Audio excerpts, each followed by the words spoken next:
Hello friends, তো দেখো আজকে একটা ছোট্ট মিনি ব্লগ নিয়ে এসেছি। তো এখন সন্ধ্যাবেলায় আমি আমার মামার বাবা বেরিয়ে পড়েছিলাম মামামকে চুল কাটানোর জন্য। তো ওর চুলগুলো বেশ বড় হয়ে গিয়েছিলো, তাই জন্য ভাবলাম যে চুলগুলো একটু কাটিয়ে আনি।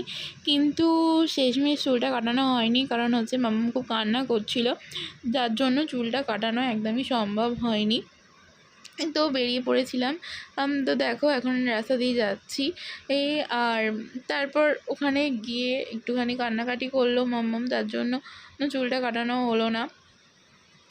তো তারপর আমরা চলে গিয়েছিলাম একটা ফাস্টফুডের দোকানে। সেখানে নিয়ে আমরা ঘরের জন্য মোগলাই পরোটা নিয়ে আসবো। তো দেখো এখানেই দাঁড়িয়েছিলাম। তো দেখো ফাইনালি বাড়ি চলে এসেছি। আর এরম ধরনের ভিডিও আমি কোনোদিনও করিনি, তো জানি না ভিডিওটা কেমন হবে।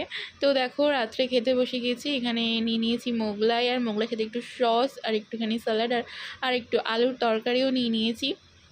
আর হ্যাঁ, তো এরম ভিডিও আমি কোনোদিনও করিনি। যদি ভিডিওটা ভালো লাগে তাহলে প্লিজ চ্যানেলটা সাবস্ক্রাইব করে দিও। তো দেখো এখানে খেতেও বসে গিয়েছি রাত্রির খাবার। তো চলো, গুড নাইট, দেখা হবে অন্য একটা ভিডিওতে। টাটা।